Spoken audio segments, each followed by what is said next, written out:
he lost, but he betrayed the trust of the American people. Focusing on the lies. President Trump rejected the advice of his campaign experts and instead followed the course recommended by an apparently inebriated Rudy Giuliani to just claim he won. Day 2 of hearings on the Capitol riot looks into former President Trump's role in spreading misinformation about the 2020 vote. And the nerves and excitement are setting in. I feel good. Lightning are going to be tough, but I'm really excited. It's going to be a hell of a series. The countdown to the Stanley Cup Final is on. I'm so excited. I was in tears when they won, and I just cannot wait to see this happen. As Denver preps for Avs watch parties across downtown. We're excited for Avs fans to be able to have more outdoor areas, to be able to go and watch the games.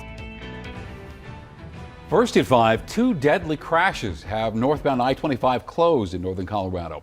The first one just east of Longmont. It's not clear how many vehicles were involved here, but we do know 3 people were killed. Multiple others have been taken to the hospital with injuries. A second crash happened just south of Firestone involving a semi-truck and a motorcycle. No word on any deaths or injuries in that crash. And good evening to you, and thank you so much for joining us at 5. I'm Ann Trujillo. And I'm Shannon Ogden. Glad you're with us tonight. Today, the House Select Committee investigating the January 6th attack at the Capitol held its second public hearing. And today, the committee played taped testimony from some of former President Trump's top allies, including his 2020 campaign manager. Here to break down day 2 of the hearings, reporter Jay O'Brien on Capitol Hill. Jay?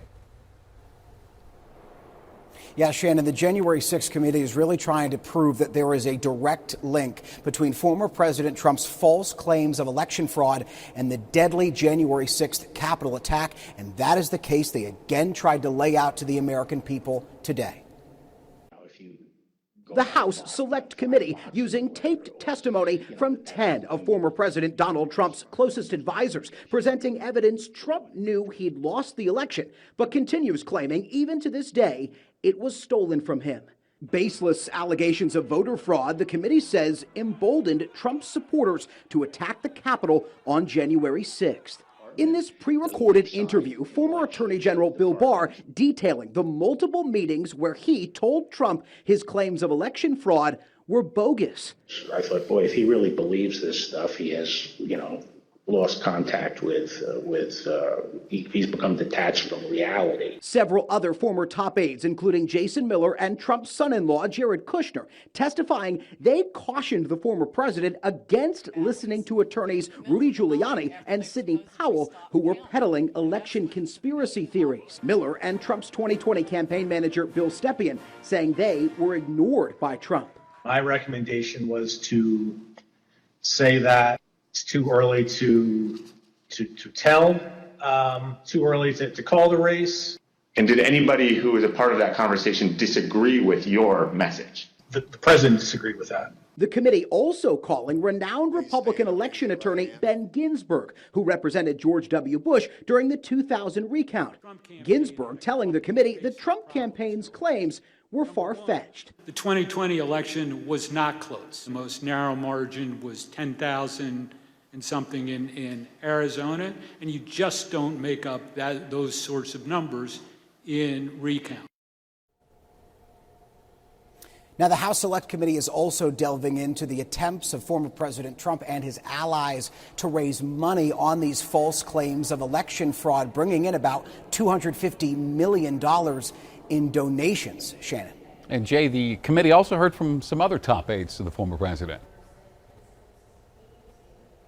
Yeah, you heard from Bill Stepien in that piece, and that was part of a larger exchange with Bill Stepien and Trump's former top aide, Jason Miller, that really went into behind the scenes of what it was like in the White House on election night. And those top aides had testified to the committee that they were going to the former president. They were asking him not to declare victory that night because there were still states counting votes. They said it was too early. And as you saw, former President Trump ignored that advice, stepped out before television cameras on election night and declared victory anyway. Shannon. All right, Jay O'Brien tonight live from Capitol Hill. Thanks very much, Jay. And the next hearing scheduled for Wednesday, 8 a.m. There's another Thursday at 11. And 2 more hearings are expected next week, but the times and dates have not yet been confirmed. You can find full in-depth coverage of the hearings so far on the denverchannel.com and the free Denver 7 Plus streaming app. Today, Senate Majority Leader Chuck Schumer applauded a bipartisan agreement on gun safety that was discussed over the weekend. He added that there's still, quote, a lot of work to do before a bill is actually passed. The agreement includes funding for school safety and mental health resources and expanded gun background checks for 18 to 21-year-olds. At least 10 Republicans are on board with this potential bill, which is enough to overcome a filibuster. Well, stocks plunged into bear market territory today as investors get nervous about possible large interest rate hikes. Now, the Dow off almost 900, the S&P 500, that's nearly 4%. The S&P 500 now is more than 20% below its January high, and that is the definition of a bear market.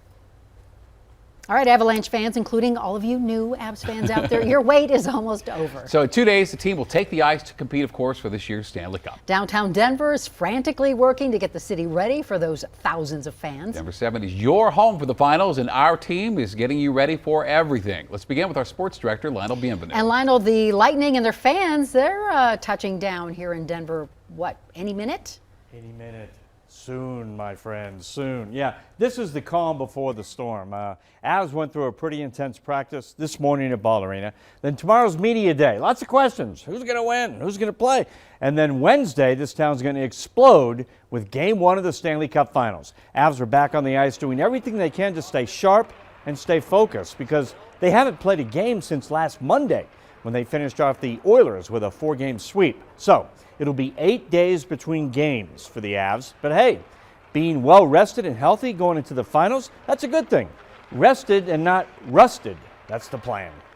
I think at this point of the year, it's not very hard to get up for the games. You know, it's the finals, so it doesn't matter if it will be 40-day break. You know, I think everybody will be mentally ready to play, and obviously we have had a couple of good practices here, and we have a tomorrow too, and the morning skate. So I don't think it's going to be a problem, and for sure not any excuse. So it's every individual's responsibility to be ready.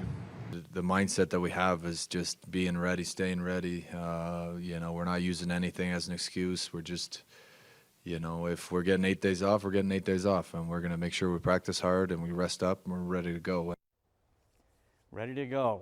Aren't we all? Coming up at 6, we'll talk about the historical perspective for the Avalanche with Joe Sakic lifting the cup 21 years ago, and now Joe has built this team to lift the cup again this year. And the waiting is the hardest part. We all can't wait for the puck to drop in just over 48 hours. I know. I think we're all nervous, Lionel. Yeah. That's so exciting. All right, thank you. And here to tell us about all the prep work that's happening in downtown, Denver 7's Russell Haythorne is joining us live. And Russell, the excitement is definitely building.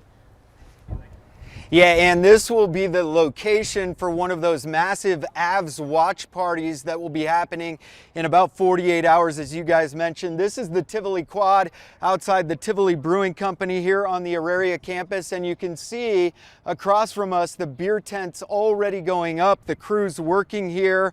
We have some video to show you from earlier, crews working on unloading some of the event rentals throughout the day today.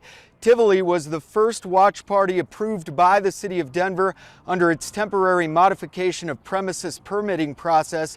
The city announced it would waive the 30-day approval process last week and expedite these permits, allowing bars, restaurants, and other venues to expand their operations to outdoor watch parties where appropriate. And Avs fans can't get enough. Every time I go to a game or a watch party, something crazy happens. So it's awesome. I don't think we can afford the game, unfortunately. We'd love to, right? We'll definitely be at some watch parties, though. Bars and restaurants were heavily impacted by COVID and had to spend a lot of time closed or at reduced capacity. So this is just a great opportunity for them to kind of come back a little bit. So McGregor Square, which I believe you're looking at right now, is also in the approval process for one of these Avs watch parties. And then also back here live now, there's the Ball Arena in the distance there, and Chopper Circle outside the Ball Arena will also be approved for a massive watch party here again in Tivoli Plaza, or the Tivoli Quad as they call it, where those guys are working right there and the semi truck is parked. That's where a huge 250-foot screen will eventually go up in the next 48 hours, where people standing in this quad can watch the Avs first game of the Stanley Cup Final, and it's promising to be a huge crowd, you guys. They're saying anywhere from 15 to 20,000 people expected at this watch party alone. We're live in downtown today. Russell Haythorne, back to you guys. Oh man, I cannot wait to see that sea of people out there. That's going to be great. So exciting. And of course, Denver 7 is your home for the Stanley Cup Finals. You can watch all the games right here on our air. From early in the morning to late at night, we will have full team coverage on the Avs and each game of the series. Game 1 is Wednesday. Pre-game show will start right here at 5:30, and then puck drops at 6. We'll also have post-game coverage right after the game.